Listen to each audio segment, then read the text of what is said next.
Good morning, everyone. Welcome back to the channel. Got a bench update for you this morning. Had a great week. Got a couple of new decals in the mail day before yesterday. Absolutely awesome stuff. Got to share that with you. Also, another stop by the hobby shop. I forgot something in our Monday stop, so I went back and picked up a few other things.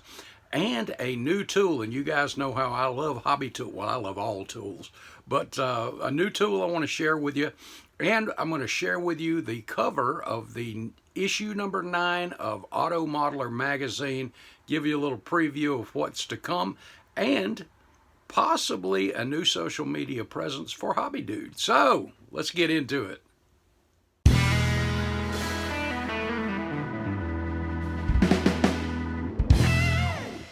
Bring your model to life with MCV products. Visit them on the World Wide Web at mcvproducts.net. First up, guys, let's take a look at some brand new decals out. These are from John over at Just Want to Build a Model, and this is one of my favorites of the Budweiser cars, and that's Dale Jr.'s rookie car, as you see here. Just a good-looking car. I love the black and the red combo and the DEI striping. Cool stuff, but let's take a look at these things. Some of the highest quality decals you'll find out there. And by the way, while we're taking a look at these, if you are a vendor or would like to be a distributor for Just Want to Build a Model decals, be sure to get a hold of John. Head over to his, I think it's a YouTube channel and or Facebook. Either way, just get a hold of him and see how you can help each other out. Great instructions on the decals. I mean, your colors, everything you need there, all spelled out. Check this out. Look at these fluorescents. Is that not just absolutely? And look at the sheen on these things, guys. Great, great stuff. This is from the 2000 car. And look at this. And guys, everything is on here. Everything. Your tire markings, and these are the old, if you remember where they were kind of striped in 2000. There's your seat belts, fire extinguisher, fire bottle, all that stuff. There's your left, right for your tires and wheels, your arrow for the rims, the gauges, everything you can think of for the car is on the decal sheet. And like I said, the highest quality around, really. Good stuff, good stuff.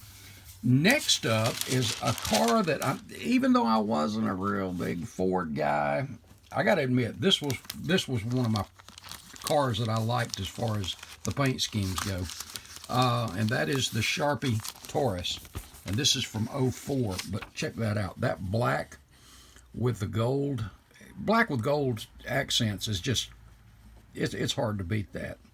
And I love the little marks on the car like the gold Sharpie there was making them. Really creative paint scheme. And again, really good quality. Got a couple different instrument panels there. You got the helmet decals. It's just all here, guys.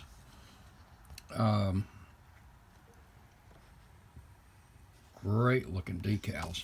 And here is the second sheet, and you've got your torches for under the hood, and right out loud, really cool stuff. Like I said, this was one of my favorites because I've always liked a black car.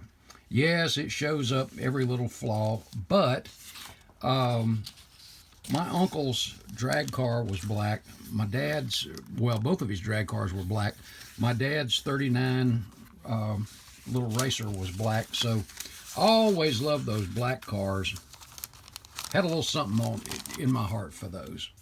Okay, moving over to my stop at the hobby shop. Share a couple little things I picked up real quick, and then we'll get to the main thing I picked up. What I went in there for. Now none of this is what I even went in there for, but when I saw them, there was a restock on some of the Parts by Parks. Check out that filter. I have some of these, but I was out of that number 3004. It's a little taller element, and then they make those a little narrower too. But Love these things. So I picked up another one of those. And for one of the builds I've got coming up that's a supercharged, well, I'm not going to give that away yet, but I've got these little flathead polished aluminum breathers. Very cool. And I've learned something I did not know from Doreen there at the hobby shop. I usually get the Tamiya rubber tape, or not rubber, plastic tape that you can bend into circles and you can make curves and all with it. I was getting low on my 1mm, so I went ahead and picked up another one of those. And she was telling me some of the Tamiya is going away, and she couldn't get it at the time, so she had ordered the AK. And if you guys have been around the hobby any length of time, you know AK products are top drawer too. So I got, you can see just how tiny and thin that is, but 1mm, great for masking off and making your templates for pinstripes, things like that. Absolutely awesome stuff. So pick that up. Very affordable too. And the last thing I picked up was the main thing I went in there for, and that is another can of Revell Chrome Spray. This, to be honest with you guys, I'll let the cat out of the bag. I let everybody kind of pick what they thought about for the cherry bomb, and everybody seemed to sway toward the chrome. I had a lot that were just, you know, the bright silver base, but I think there were more that mentioned the chrome, and I was kind of swaying that way. But guys, I got to warn you up front, when you do something in chrome, the surface has to be flawless. And then you got to make sure you get no trash in that candy red too. So it's going to be a task. But I think it's going to be a fun challenge, and we're going to give it a shot. So there we go. Next up, a tool that you have got to see. Well, I got decals going everywhere, guys. Hold on, let me set these over here out of the way. Many of you know when I built my 44, some of the videos you'll see, I used this line level. It's a small little line level. I guess it's roughly 3 inches long. And as you see these little ridge things at the bottom, it's hard to sit down on something like that. I usually have to lay it on its side, but I still can see and get the same results. And when I'm leveling up suspension, or when I scratch built the NASCAR chassis and the carts and all that stuff for that, this is what I use. Well, our buddy Herb Arter over at the Arter Rake shared something that I thought I've got to have some. So it is a smaller level yet. Check that out. See how much smaller that is? I think it's about 1 inch, just a fraction over 1 inch. And I've already used it a couple of places, as you see here, on that Tobias chassis for the 40 Ford modified. And is that not just cool? Now, you can get these at Hobby Lobby. They come in a pack of 6. And that's what the pack looks like. In the dollhouse section. I guess when you're leveling up or building a dollhouse, well, like anything else, you need a level. And it is by Mayberry Street Miniatures. And as it says, it's 6 pieces. I've got a couple of them out of the pack already. And that's more than I'll use in a lifetime, to be honest with you guys. But absolutely an awesome little level. How about that? So, new tool that I'm really excited about. I'm going to leave this one and the other one laying up here on the workbench and put the other ones in the toolbox. So I'll have those in case I do drop or break one. But I'm not going to retire this, because perhaps for something longer, wider, different scale, still might be handy. So I may leave it in my toolbox here versus my big toolbox. But if I need my line level, I know where it is. Okay, let's see, what was next? Oh, upcoming issue number 9 of Auto Modeler Magazine. Here's your cover. Getting tuned up, so to speak. Tune cars, how about that? And Scott was telling me, I think it's 8 pages of coverage from the Acme show. Look forward big time to seeing that. I really hate I missed it again, or missed it this year. But how much fun it is. And again, if you are not, don't have that on your calendar, Acme for next year, got to get it on there, guys. Got to get it on there. What an awesome, awesome show. Great vendors.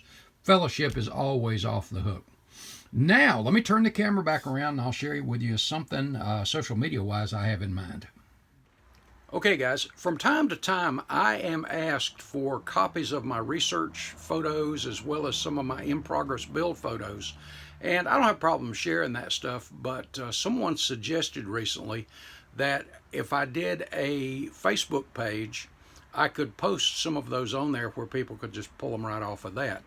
And I have thought about and mentioned in previous videos the thought about doing a Facebook page, but I just don't have time sometimes, occasionally. But I got talking to some of the other content creators that have Facebook pages, and everybody seems to say that, yeah, it's not all that hard to do. You can set them up for public or you can set them up to be private so you can post, and that way you don't have to worry about some of the answering questions, all that kind of stuff, trying to keep up with that, which is very time consuming. So I think that's what I'm going to do, is just do a personal page where I can post some stuff as I go. It'll take a while to get it built up, but I think I'm going to try to look into it, and sometime around the first of the week, I do want to have a Facebook page up and running. I'll give you a shout back on that when it's up, and then we'll start probably keeping up to date with what's going on right now, and then I'll try to, as I have time, go back and put some of the things like scratch building stuff or some of the research pictures from some of the older builds and stuff like that. But it'll take time to get all that stuff up. But hey, let me know what you think. I don't mind doing it as time permits, so be patient with me there. But give me your thoughts on it. Would it be, is it a good idea? So let me know. All right, guys, that's it for this one. Like I said, we had a lot going on this week. Got a wedding in North Carolina I got to head to here in just a minute. So, hey, hope y'all have an awesome weekend. Have a great one. God bless, and I'll see you in the next video. Later, guys.